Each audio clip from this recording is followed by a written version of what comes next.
This is a little project that I've just built using these two 8-bit banks of switches here. So 1 to 8. Got this little LCD readout there. I've got 1, 2, 3, 4 chips. I had to compromise on this because I had to use my bag of ICs to make this. But what I was trying to do was A-level computer science. We have what's called a full adder there. You can see that we've got two XOR gates, we've got two AND gates and an OR gate, which are put together in a configuration so that you can, when you switch a switch on, so you've got a number on the top and a number on the bottom, and if you add those two numbers together, then basically you get a result out of here. And if there's a carry involved, then it comes out here.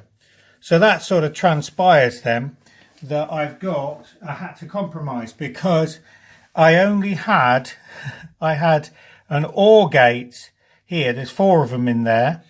I had an AND gate here, but I only had an XNOR gate. For some reason, I've ordered another one. But in there are 4 XNOR gates, which I wired up. Now, because it's a massive wire here, if you remember back there, there's 4 in there, 4 in there, and 4 in there. And I had to employ a NOT gate here to reverse the XNOR gate here. So it actually turns it into an XOR gate. But I will get some more. So how it basically works is that I've wired it up as per that diagram, and that took some doing. So that when if you imagine you've got a calculation on the top or the bottom. So let's have a look at some of the calculations that we can possibly do. I've laid them out here. So if I put a 0 and a 0 on the first switch, and I've only done a 2-bit one because I'd have to fit another set of ICs. I'm just going to wait till I get them all. And 0 and 0, the result should be 0, and so on and so on. If I want to make it a bit more interesting, if I put a 1 on the top, so if you do your binary maths, you have a 2 and a 0, and it results in a 2. If you put a 1 and a 2, the result is 3. And if you put a 2 and a 1, add 2 and a 1 together in binary, the result is 3, and so on and so on.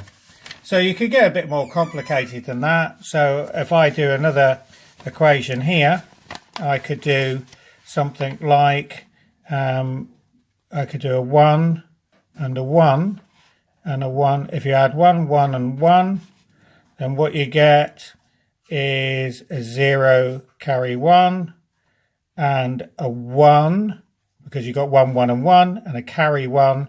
So that gives you 3 add 3 is 6. So that is a 2 and a 4. So a 4 and a 2 is a 6.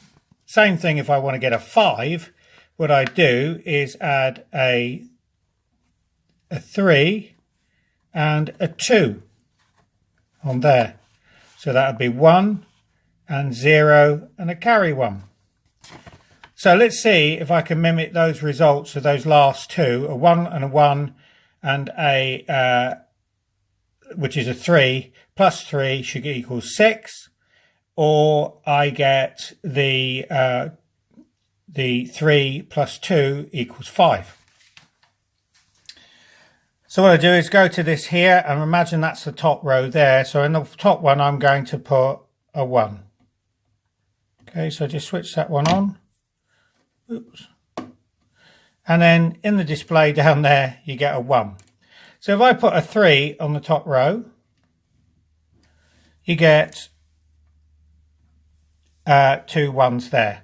So if I add a 3 and on this side here and underneath on the bottom row, if I add a 1, then you've got 2 or 3 plus 1, and you can see basically you've got a blank, and a 1. So 3 plus 1 is 4. So that's definitely a 4 there. So you've got 2 blank spaces and that there. So if I put a 3 in a 3,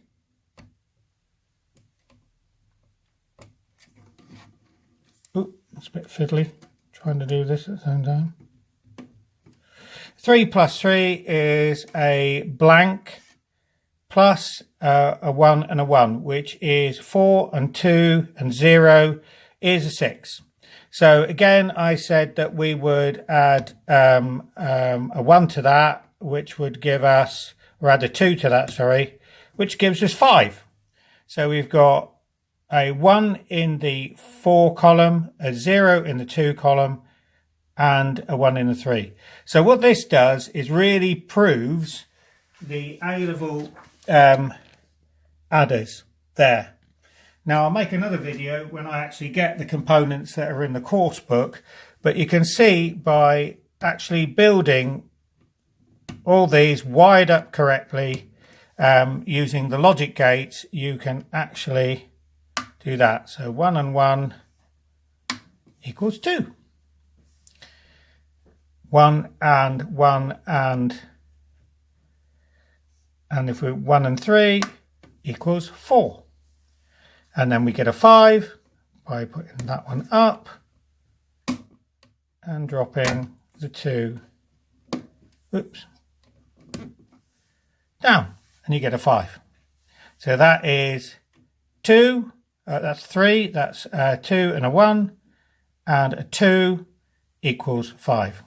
And that's it.